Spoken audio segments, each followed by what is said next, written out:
அன்பான பண்பான ஜீவர்களே, இன்று நாம் 11வது அத்தியாயத்தின் அடுத்த பகுதியை பார்க்கவிருக்கிறோம். பகவான் ஸ்ரீ கிருஷ்ணன் அர்ஜுனனை பார்த்து, நீ சத்திரிய தர்மத்தை கடைப்பிடிக்க வேண்டும், பகைவர்களை வென்று தானியங்களும்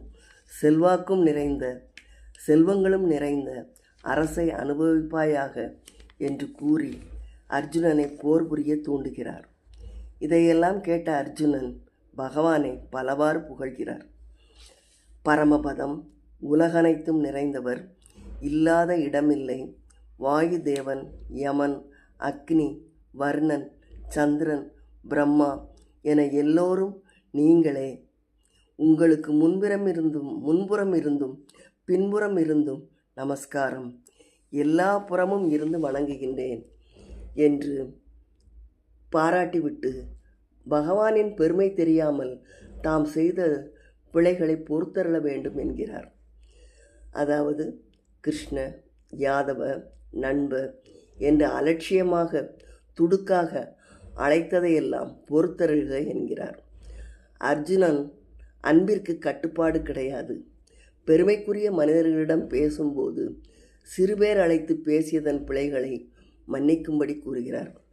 முன்பு நான் உன் பெருமைகளை அறிந்ததில்லை, இப்போது தெரிந்து கொண்டேன், எனவே பிழைகளை பொறுத்தருள்க என்கிறார்.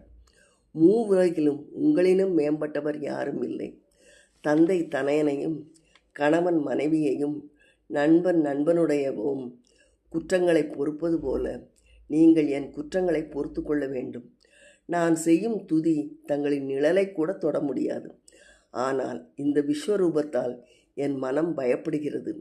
எனவே 4 புஜங்களுடன் கூடிய தங்கள் விஷ்ணு ஸ்வரூபத்தையே எனக்கு காண்பியுங்கள். நான் பெரிய பாக்கியசாலி என்கிறார். கிரீடம், கதாயுதம், சக்கராயுதம் ஏந்திய அந்த ரூபத்தையே காண விரும்புகிறேன். போரில் குதிரையும் சவுக்கையும் தான் ஏந்தி நிற்கிறார். அதனால் சதுர்புஜ ஸ்வரூபத்தை காண விரும்புகிறார்.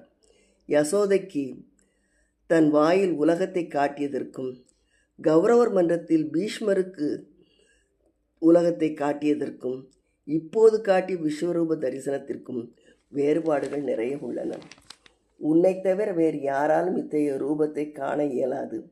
வேதங்கள், யாகங்கள், தானங்கள், கர்மங்கள், உக்கிரமான தவங்களாலும் காணப்பட இயலாதவன் நான். இது என் கருணையும் அருளுமே ஆம். உன்னுடைய பாக்கியம். நீ பயம், கலக்கம், மோகம் அடைய வேண்டாம். மன மகிழ்ச்சியுடன் பழையபடியும் எனது சதுர்புஜ சுரூபத்தை காட்டுகிறேன். இவ்வாறு கூறிவிட்டு மீண்டும் பகவான் தன் சதுர்புஜ விஷ்ணு தரிசனத்தை காண்பித்தார். பின் இயல்பான மானிட வடிவில் அர்ஜுனனுக்கு ஆறுதல் அளித்தார். இப்பொழுது நான் நிலைபெற்ற மனம் கொண்டவனாகிவிட்டேன், இயல்பு நிலையை அடைந்து விட்டேன் என்று அர்ஜுனன் கூறுகிறார். அதுபோல தன் சதுர்புஜ ரூபம் தரிசனம் கிடைப்பதும் அரிது என்கிறார்.